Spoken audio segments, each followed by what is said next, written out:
Ma'am जैसे कि आप लोग कह रहे हैं कि भारत जोड़ रहे हैं हम, लेकिन कहीं ना कहीं देखिए इसके पीछे राजनीतिक जो एम है वो कहीं ना कहीं 2024 का चुनाव है। क्या यात्रा को लेकर ये दबाव भी है, क्योंकि अंतिम विकल्प हो जाता है जब आदमी ग्राउंड जीरो पे आ जाता है। 2024 में अगर यात्रा के बाद से कोई रिस्पॉन्स नहीं मिला तो क्या उसका दबाव है? और क्या आप इस बात को मानती हैं कि यात्रा का जितना भी इतिहास देखे, चाहे जगमोहन रेड्डी ने की, उनके बेटे YSR रेड्डी ने की, भट्टा पासोल में एक बार राहुल गांधी ने किया था, तकरीबन लोकसभा की 24 सीटें हैं यूपी में राहुल गांधी ने उस वक्त जीती थी, तो क्या दबाव मानती हैं अंतिम विकल्प है? अगर इससे कुछ नहीं हुआ तो शायद आगे फिर कांग्रेस के लिए बड़ी मुश्किलें हो जाएंगी, या दबाव महसूस नहीं करते आप लोग? देखिए, भारत जोड़ो यात्रा केवल और केवल, जैसा कि राहुल गांधी जी ने कहा, हम इसमें आपने देखा होगा बहुत ज़्यादा हमारे कांग्रेस के झंडों का इस्तेमाल हम लोग नहीं कर रहे हैं।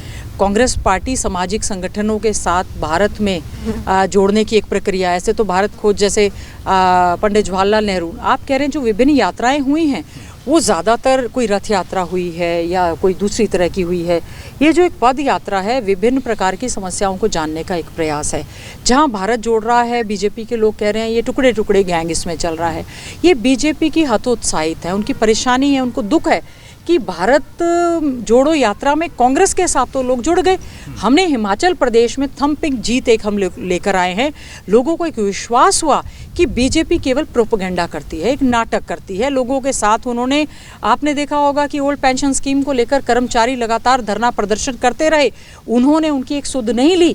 उन्होंने वोट की ताकत से बीजेपी को चोट पहुंचाने का काम किया। अग्निवीर की भर्ती, जहां पर बीजेपी का इतना बड़ा एक गलत फैसला कि देश की रक्षा की जो एक रक्षा जो करना चाहते हैं, जो वीर हमारे नौजवान वो एक चाहते हैं कि हम एक वीर एक फौजी की तरह देश की बॉर्डर्स की और देश की सीमाओं पर रक्षा करें।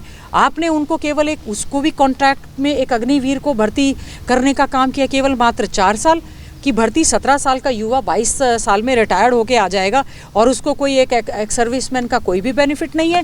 इस तरह के जो गलत फैसले हैं, नंबर गेम की वजह से देश की जनता पर जो थोपने का काम बीजेपी ने किया है, इससे लोग जो हैं हर जगह, जहां, क्योंकि हम लोग, ठीक है ये सामाजिक यात्रा है, लेकिन हम लोग राजनीतिक व्यक्ति हैं, बहुत बड़ा राजनीतिक दल है जो कि इस यात्रा में आप देखें जितने भी बाई इलेक्शन हुए हैं, चाहे राजस्थान में हुआ है, यूपी में हुआ है, छत्तीसगढ़ में हुआ है, झारखंड में हुआ है, हर जगह पर बीजेपी का सफाया हुआ है। बीजेपी केवल गुजरात मॉडल, केवल और केवल जो है गुजरात में रह गई है, क्योंकि इनका विकास, सभी लोग, ज़्यादातर नेता आपने देखा गुजरात के होंगे। आज हमें हरियाणा में कम से कम गुजरात मॉडल कतई नहीं चाहिए। हरियाणा की जनता हरियाणा मॉडल और आदरणीय चौधरी भूपेंद्र सिंह हुड्डा जी के राज में जो विकास के कार्य हुए थे, जिस प्रकार से हरियाणा नंबर 1 पर गया था, आदरणीय चौधरी भूपेंद्र सिंह हुड्डा जी के कांग्रेस राज को दोबारा से जनता देखने का काम कर रही है। बीजेपी से पूरे देश भर में, प्रदेशों में मोह भंग हो चुका है। जहाँ भी आने वाले समय में बाई इलेक्शन होंगे या इलेक्शंस होंगे, हम उम्मीद करते हैं लोग भारत जोड़ो में कांग्रेस के साथ जुड़ रहे हैं, बीजेपी से टूट रहे हैं।